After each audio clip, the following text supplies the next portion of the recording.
कुठे? असं कसं? जरा नीट चौकशी करा. आपल्याला सगळी माहिती मिळायलाच हवी. म्हणजे होत नाही म्हणजे काय?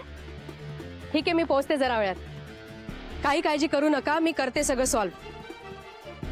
त्यांना सांगा रागिणी राजमानेसाठी काहीही अवघड नाही. हो, येते मी.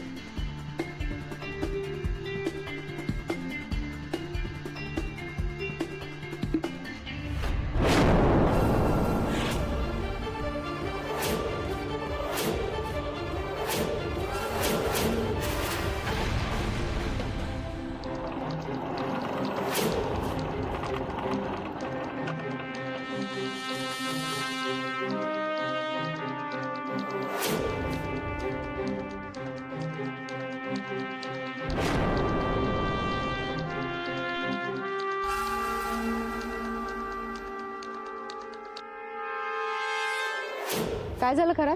मॅडम, त्या बाईंना आम्ही खूप खोदून विचारलं, भरपूर प्रयत्न केला, पण ते काय बोलायला तयारच नाहीत. काय खरं? एवढं साधं काम करता आलं नाही तुम्हाला? सगळीकडे मलाच लक्ष घालावं लागलं तर बाकीची कामं कोण करणार? सॉरी मॅडम, लेडीज असल्यामुळे आम्हाला जास्त काही करता येत नाही आणि ते अजिबात सहकार्य करायला तयार नाहीत. ठीक आहे, बघते मी. कुठे आहेत त्या? हा, ते ओके, तुम्ही बाहेरच थांबा. बघा कशा तयार होतात त्या सहकार्य करायला. ते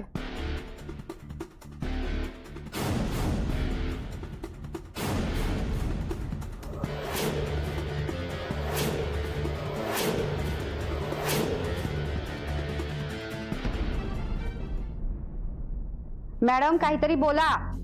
अहो, तुम्हाला त्यांचा फोन आला होता का? अलीकडच्या काळात तुमची आणि त्यांची भेट झाली होती का? मॅडम, मी तुमच्याशी बोलतेय. उगाच आम्हाला दुसरा मार्ग वापरायला लावू नका.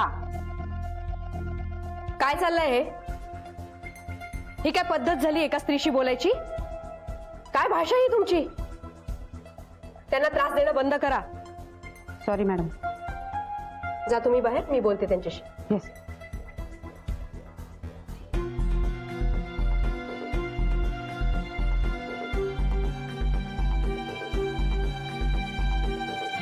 घाबरू नका, मी तुम्हाला काही त्रास होऊ देणार नाही. आमच्या लोकांना सवय असते जरा अशा पद्धतीने चौकशी करायची. काळजी करू नका. मला माहिती आहे तुम्ही काही गुन्हेगार वगैरे नाही. शांत व्हा प्लीज.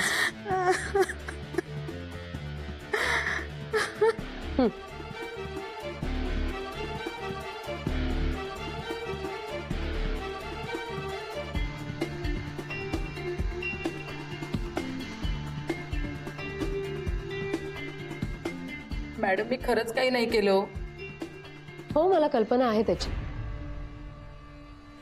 पण आता या सगळ्याचा त्रास तुम्हाला होतोय ना.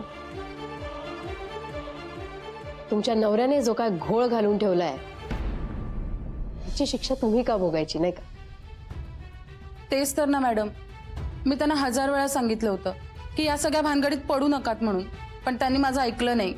आणि आता हे सगळं होऊन बसलं. असो, जे काय घडायचं होतं ते घडून गेलंय. आता या सगळ्याला एकच पर्याय आहे, त्यांना अटक होणार. पण ते सरेंडर होत नाहीयेत, सारखे आमच्यापासून लांब पळतायत. काय करायचं आम्ही? पण मला मॅडम काहीच माहिती नाहीये हे कुठे आहेत, काय करतायत ते. मी कुठे म्हटलं तुम्हाला काही माहिती आहे असं? हे बघा, त्यांनी गुन्हा केलाय आणि आता जर ते सरेंडर झाले नाहीत तर सगळंच खूप अवघड होऊन बसेल. त्यांनी गुन्हा केलाय आणि त्याची शिक्षा त्यांना व्हायला हवी असं तुम्हाला सुद्धा वाटतंय ना? मग आता आपण तेच करू. तुम्हाला कमीत कमी त्रास होईल याची खात्री मी देते. मी सगळी व्यवस्था करते, पण तुम्ही जर आम्हाला मदत करायला तयार झालात तर. तुम्ही जर आम्हाला मदत नाही केली तर त्याचे परिणाम तुम्हाला, तुमच्या कुटुंबाला भोगावे लागतील. तुम्हाला कळतंय ना मी काय म्हणते ते?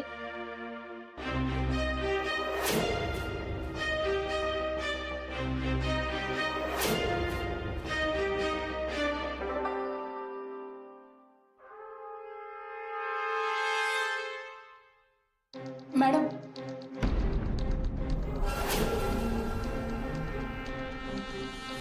पण मॅडम, यातून काही मधला मार्ग नाही निघू शकत का? मधला असा काही मार्ग नसतो कधी. त्यांना शिक्षा होणार हे नक्की आहे. तुम्हाला कमीत कमी त्रास होईल याची खात्री मी देते. मॅडम, मग मला काय करावं लागेल? विशेष असं काही नाही. आम्ही सांगू त्या स्पॉटवर त्यांना बोलवायचं. आम्ही त्यांना रस्त्यातच अटक करू. त्याच्यामुळे तुम्ही मदत केल्यामुळे त्यांना अटक झाली हे त्यांना कळणार नाही. तुम्ही आणि तुमचं कुटुंब सेफ राहाल. बोला, कराल हे? पण मॅडम, माझा खरंच त्यांच्याशी काही कॉन्टॅक्ट नाहीये. मला नाही माहिती त्यांच्याबद्दल काहीच. All right. मला तुम्हाला जे सांगायचं होतं, जे समजवायचं होतं ते समजावून झालंय. आता जे काय होईल ते तुम्ही बघालच, कदाचित भोगालही. म्हणजे असं की एका स्त्रीला फक्त आपल्या नवऱ्याचा विचार करून चालत नाही, तिला आपल्या कुटुंबाचा सुद्धा विचार करायचा असतो. तसं नाही केलं तर मग सगळंच बिघडतं. मी काय म्हणते हे समजून घेण्या इतपत सुज्ञ आहातच तुम्ही.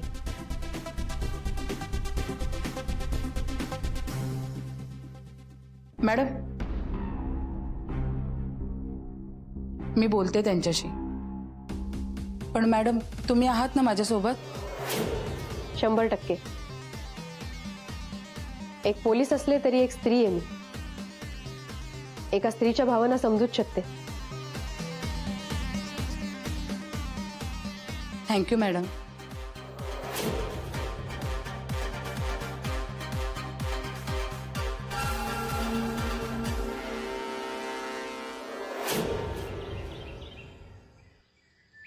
खरात लिंक रोडवर अंधेरी ते बेरामबाग मार्गापर्यंत नाकाबंदी करा. आज तो याच मार्गावरून येणार आहे. राणे, तुम्ही सिव्हिल ड्रेसमध्ये या घरावर नजर ठेवा. पाटसकरला घ्या तुमच्यासोबत. चला, लागा कामाला. आज सावज गळाला लागणारच. मॅडम, हे सगळं इतक्या लवकर घडलं?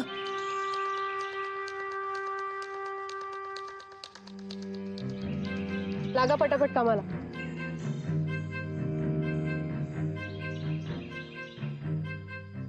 मॅडम, मॅडम, एक गोष्ट आठवली, तुम्हाला सांगायची होती. गोष्टी जरा लक्षात ठेवत चला. खरात हो, ठेवतो लक्षात. हे काय आत्ता आठवलं? बोला. मॅडम, ती कामतांची केस आहे ना, तिच्याकडे जरा जास्त लक्ष द्यायला सांगितले साहेबांनी. आणि हे तुम्ही मला आत्ता सांगताय? हो. मला आधीच माहिती होतं हे. सकाळीच माझं सरांचं बोलणं झालं या विषयावर. तिकडेच निघाले मी. हो मॅडम. काय नाव आहे त्यांचं? देवाशिष कामत, राईट? हो, कामत इंडस्ट्रीजचे मालक. कंप्लेंट कोणी नोंदवली होती? वासुदेव भागवत, त्यांचे पार्टनर आहेत. ठीक आहे, तुम्ही निघा. हो. वासुदेव भागवत.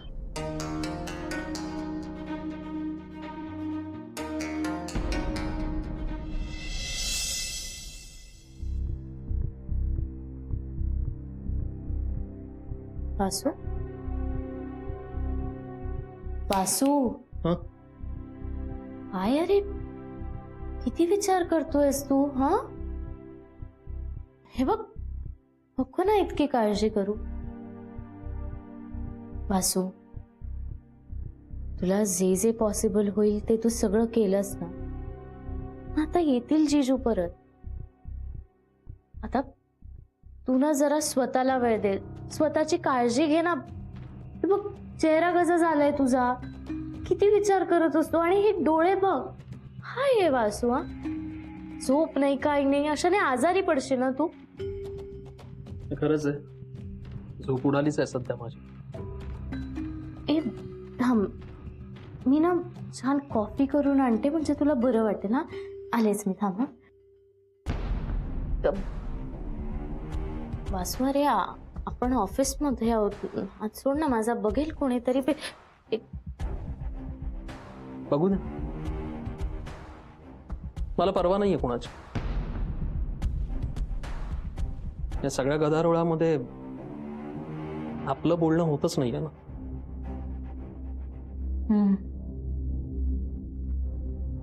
म्हणजे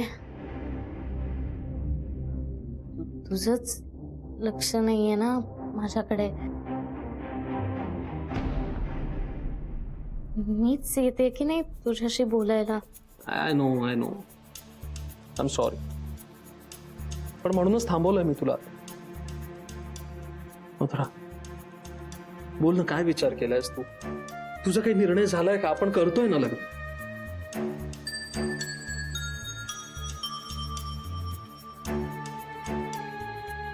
वासू, अरे मी अजून काही विचार केलेला नाहीये. म्हणजे मला इतकं टेन्शन येतं ना या सगळ्या गोष्टींचा, इतका त्रास होतोय मला. सतत हेच विचार सुरू असतात ते माझ्या डोक्यात. म्हणून नाही मी अजून विचार केलाय.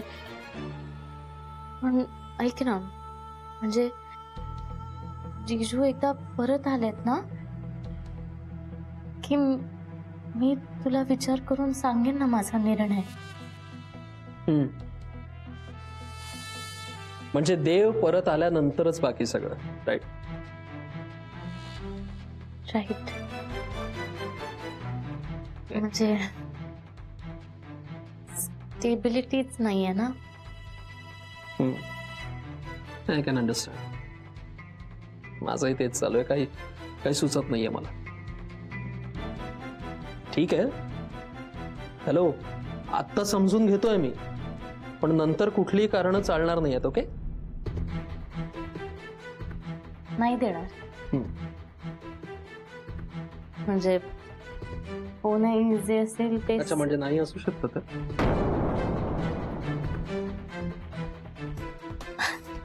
नाही म्हणजे अरे तसं नव्हतं. रिलॅक्स, मस्करी करतोय मी. हे बघ, तुझा जो काही निर्णय असेल ना तो घ्यायला तू पूर्णपणे स्वतंत्र आहेस. ओके? पण नक्की नक्की करशील, राईट?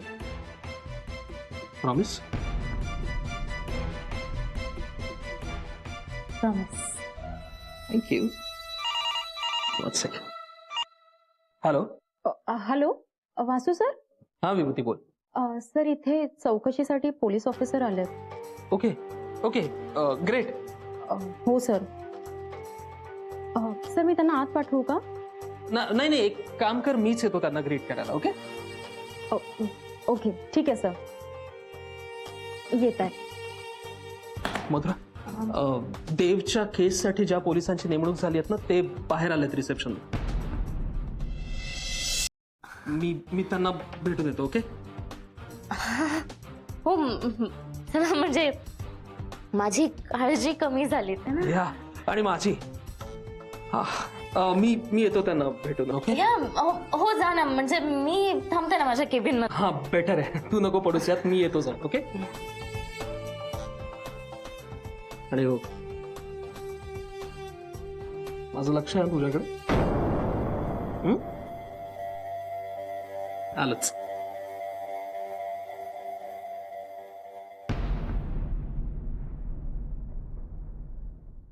या मॅम, प्लीज या ना.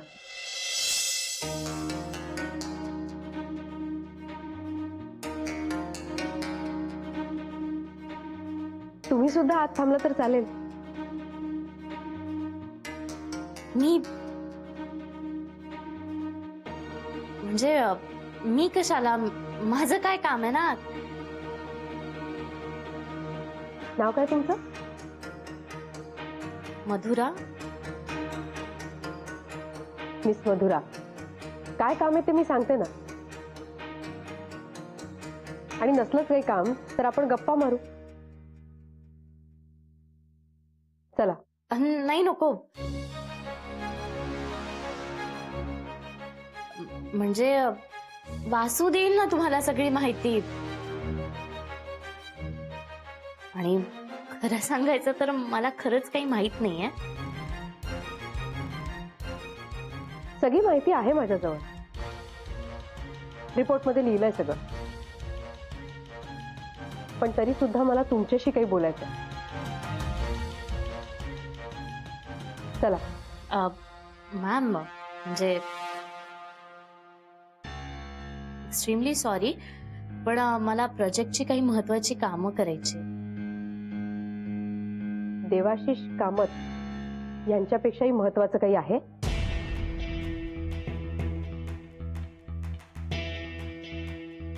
मिस मधुरा, काही प्रॉब्लेम नाहीये ना?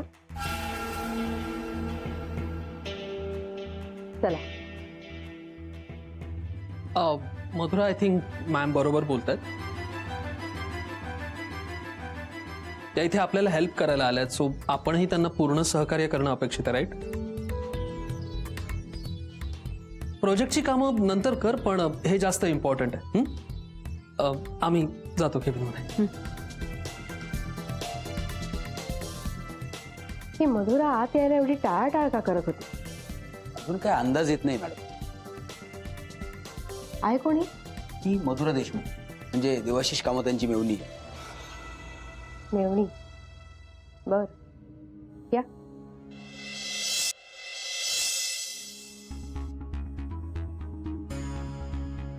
याआधी देवाशिष कामतांनी कधी असं केलं होतं? नाही, कधीच नाही. म्हणजे तो कुठेही जात असला ना तरी नेहमी सांगून जातो. हा, फक्त एकदाच असं झालं होतं. आमच्या एका क्लायंटचा ऍक्सिडेंट झाला होता, तेव्हाच अचानक गेला होता तो. हा, पण त्याही वेळेला घाईघाईत का होईना त्याने फोन करून सांगितलं होतं मला. पुढे एक दिवसभर फोन स्विच ऑफ होता त्याचा, कारण चार्जर न्यायला विसरला होता तो. आय थिंक एवढंच. हा, आणि मला वाटतं हे सगळं दिवाळीच्या वेळी घडलं होतं. म्हणजे तेव्हा ताई आणि जिजू आमच्याच घरी होते. जिजू असे अचानक कुठेतरी निघून गेले म्हणून आम्हा सगळ्यांना टेन्शन आलं होतं. पण आले होते जिजू परत. डोंट माइंड, पण त्यांना काही मानसिक आजार? नो नो, अहो मानसिकरित्या अत्यंत स्टेबल आहे तो. इनफॅक्ट इतरांना मेंटली खूप सपोर्ट करतो तो. Is really a very positive person.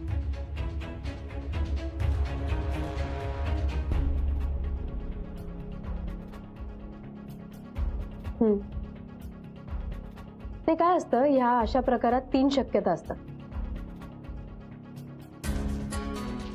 एक तर एखादा मानसिक आजार, दुसरं म्हणजे किडनॅपिंग किंवा घातपात, आणि तिसरं म्हणजे अपघात. आता जर मानसिक आजार ही शक्यता वगळली तर दुसऱ्या 2 शक्यतांचा विचार करावा लागेल. नाही, पण अपहरण किंवा घातपात वगैरे कोणी देवच्या बाबतीत करू शकेल असं वाटत नाही मला. त्याचं कधीच कुणाशी काहीच वाकडं नाहीये. खूप चांगला माणूस आहे तो. कोणी का करेल असं त्याच्या बाबतीत? नाही, तुमचं म्हणणं बरोबर आहे, पण जगात सगळेच त्यांच्यासारखे चांगले नसतात. कोणाच्या मनात काय असेल काही सांगता येत नाही ना.